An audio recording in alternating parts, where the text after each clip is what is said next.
लोग ये भी जानना चाहते हैं कि अभी जो 2025 मॉडल का जो लैंड क्रूज़र आया है, क्या वो भी तैयार कर रहे हैं? 2024 मॉडल गाड़ी जो है वो 98 या 2000 मॉडल से वो 4 इंच ज़्यादा चौड़ी भी होती है और इसके दरवाजे भी नीचे से ऊपर 4 इंच बड़े नए मॉडल में कन्वर्ट करते हैं। उसका जो जेन्युइन साइज़ अगर आप उससे छोटी या उससे कम चौड़ाई में गाड़ी तैयार करेंगे तो वो कभी भी जेन्युइन नहीं लगेगी। गाड़ियाँ रेप्लिकेट भी करते हैं तो हमारे पास मशीनरी मौजूद है जहाँ मशीनों पे 1 पीस ये दरवाजे निकलते हैं और इन दरवाज़ों को बड़े अच्छे तरीके से मजबूती से जोड़ा जाता है और जेन्युइन शेप दी जाती है। करते हैं उसमें टेस्ला भी इंपोर्टेड लगता है, स्टीयरिंग भी, और जो ये डैशबोर्ड वगैरह है ये जेन्युइन गाड़ी का। पाकिस्तान में 98 मॉडल के लैंड क्रूज़र से ऑनवर्ड कोई भी मॉडल जो है वो नए मॉडल में कन्वर्ट हो सकता है और ये ज़्यादातर 2 मुख्तलिफ मॉडल्स में कन्वर्ट किए जाते हैं, जिसमें एक वो जो शेप है 2016 से 21 तक आई है और एक वो शेप है जो 2021 के बाद अभी चल रही है, 2023-24 की शेप चल रही है। इसमें बेहतर गाड़ी हम जो सजेस्ट करते हैं वो 2000 मॉडल का सिग्नस है और या 2003 मॉडल का सिग्नस है। वे जेन्युइन ड्यूल एसी और 7 सीटर गाड़ियाँ आती हैं और ये तैयारी के बाद बहुत अच्छा परफॉर्म करती हैं। और जहाँ तक बात है कि इनके दरवाज़े या शेप, बेसिक बात है शेप की। उस शेप हर गाड़ी की आप जो भी फेसलिफ्ट करते हैं वो परफेक्ट होनी चाहिए। उसके लिए जब हम 2016-17 वाली शेप में गाड़ी को कन्वर्ट करते हैं तो उसके डिज़ाइन में उसके दरवाज़ों के ऊपर एक अट बनी हुई होती है 2 रैंडल्स के पास। लेकिन 2023-24 मॉडल जो है वहाँ 2 रैंडल्स के पास अट की बजाय वो गोला बना हुआ होता है और बड़ा आसान सा हाल ये है कि जो जेन्युइन इसके साइड मिरर्स आते हैं वो उस डिज़ाइन के ऊपर प्रॉपर बैठे हुए हों तो इट मीन्स कि आपका दरवाज़ों का डिज़ाइन परफेक्ट है। और मोस्टली जो डिफरेंट कंपनियां काम कर रही हैं वो वहाँ अट्टे डाल रही हैं, उन्हें इतना मतलब शऊर ही नहीं है कि वो इसका डिज़ाइन अब चेंज हो चुका है तो इसे नए डिज़ाइन के मुताबिक बनाना चाहिए।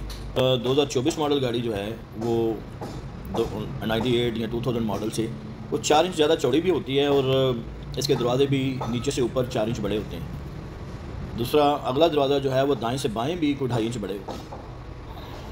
हम ज़ोर क्यों इतना दे रहे हैं कि दरवाजे और बैक फेंडर नए डलने चाहिए? उसकी वजह यह है कि जब एक गाड़ी आप नए मॉडल में कन्वर्ट करते हैं उसका जो जेन्युइन साइज़ अगर आप उससे छोटी या उससे कम चौड़ाई में गाड़ी तैयार करेंगे तो वो कभी भी जेन्युइन नहीं लगेगी। सो दरवाजे ओरिजिनल साइज़ और ओरिजिनल शेप के नए डाले बगैर और फेंडर नए डाले बगैर इसका जेन्युइन लुक निकालना मुमकिन नहीं है। गाड़ियाँ रेप्लिकेट भी करते हैं तो हमारे पास मशीनरी मौजूद है जहाँ मशीनों पे 1 पीस ये दरवाजे निकलते हैं और इन दरवाज़ों को बड़े अच्छे तरीके से मजबूती से जोड़ा जाता है और जेन्युइन शेप दी जाती है। अच्छा सर, एक और बड़ी अहम बात लोग ये करते हैं कि जो दरवाजे बड़े करने पड़ते हैं, क्या वो उसमें वज़न के हिसाब से कहते हैं कि आप शीट जो है वो लगाते हैं वज़नी, तो क्या जो वज़न गाड़ी का बढ़ जाता है उससे इंजन में भी सर को फ़र्क पड़ता है? ये 4.7 गाड़ियाँ होती हैं ओवरऑल पूरी गाड़ी में। हाँ 10 kg का फ़र्क पड़ता है वज़न का, 10 से 15 kg, इससे ज़्यादा का फ़र्क नहीं पड़ता और इतने बड़े इंजन को तो उसकी कोई परवाह भी नहीं है। अच्छा सर, एक और बात ये जानना चाहते हैं लोग कि आप जो इंटीरियर जो आप तैयार करते हैं या बनाते हैं, क्या वो आप इंपोर्ट करते हैं या आप यहाँ पर खुद वो तैयार करते हैं सर? इंपोर्ट करते हैं, उसमें टेस्ला भी इंपोर्टेड लगता है, स्टीयरिंग भी, और जो ये डैशबोर्ड वगैरह है ये जेन्युइन गाड़ी का लगता है।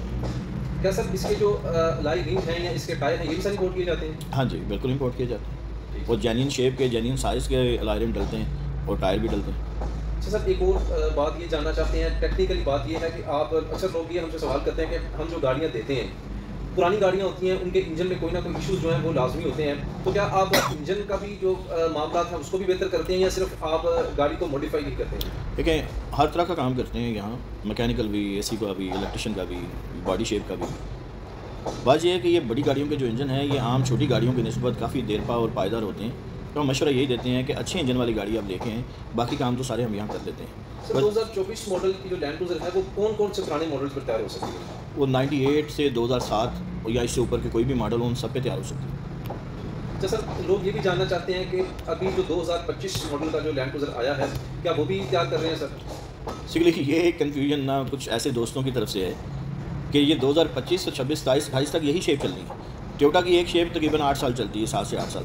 वो नया प्राडो आया है, वो प्राडो उन्होंने क्रूज़र की शेप में, असल में वो उन्होंने लैंड रोवर डिफेंडर के मुकाबले में निकाला है नया प्राडो, ठीक है, और उसकी शेप भी क्रूज़र से मिलती जुलती है, लैंड रोवर डिफेंडर से मिलती जुलती है, बड़ी अच्छी गाड़ी बनाई है उन्होंने। तो लोग ये समझ रहे हैं कि शायद ये कोई नया लैंड क्रूज़र V8 आ गया है, वो मेरे ख्याल है देखते नहीं हैं तफसील को, और डीपली नहीं देखते, बात की गहराई को नहीं समझते, बात को पूरी तरह वो जानने की कोशिश नहीं करते, उसकी इन्फॉर्मेशन पूरी नहीं लेते।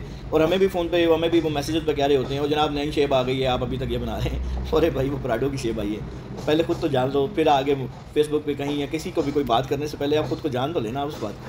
अच्छा सर, एक और बड़ी बात जो है वो जानना बहुत ज़रूरी है कि गाड़ी के अंदर कौन कौन सा जो मटीरियल है वो यहाँ पर इस्तेमाल किया जाता है। लोग बड़ी जो है वो कमेंट्स भी आते हैं, लोगों की कार्ड भी आती हैं, क्या आप इसमें जो है वो कार्बन फाइबर इस्तेमाल करते हैं, या आप इसमें पुटीने जो है स्टील पुटीन बहुत ज़्यादा इस्तेमाल करते हैं, या आप प्लास्टिक या फाइबर इस्तेमाल करते हैं, या इसमें मेटल इस्तेमाल होता है। सर ये ज़रा वाज़ेह करें।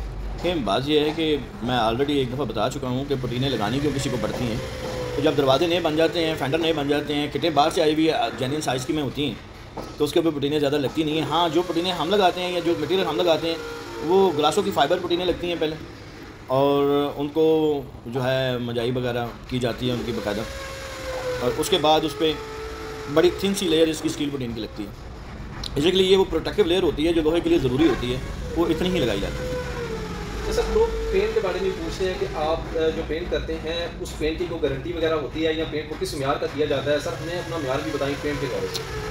पेंट के हवाले से ये है, कुछ असूली बातें हैं कि आपने प्लास्टिक के ऊपर पेंट करना है तो उसके ऊपर पहले प्लास्टिक प्रीमियर लगाया जाए अच्छी क्वालिटी का, ताकि प्लास्टिक के ऊपर जो पेंट हुआ है, किटों के ऊपर जो पेंट हुआ है, बम्पर्स वगैरह पे पेंट होना है, वो कभी उतरे ना। दूसरा जो बॉडी पेंट्स हैं ये भी हम सारे जापानी लगाते हैं, और इनका म्यार इतना देर पा होता है कि 5 से 10 साल तक गाड़ी ख़राब नहीं होती।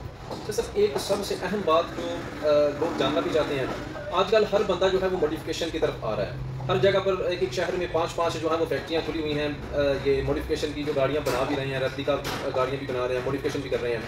तो सर अपने हुनर के बारे में बताएं कि आप ये जो टेक्निकली चीज़ें अपने कारीगर को समझाते रहते हैं, जो आप आए दिन इनकी मीटिंग करते हैं, इस हवाले से सर इसका क्या राज है, कौन सा ऐसा हुनर है जो आप इनको बताना चाहते हैं सर? कि मैं 98 से मशीनरी डिज़ाइन कर रहा हूँ और बना रहा हूँ। जो मशीनें मैं बनाया करता था ये उसमें डिग्री गुनिया का बहुत ज़्यादा ख्याल रखा जाता था। कुछ चीज़ें हैं बुनियादी डेंटिंग में जिसमें आपकी पैमाइशें पूरी होनी चाहिए, गुनिया पूरा होना चाहिए, लेवल ठीक होना चाहिए, और उसके बाद ही गाड़ी की शेप निकल के सामने आती है।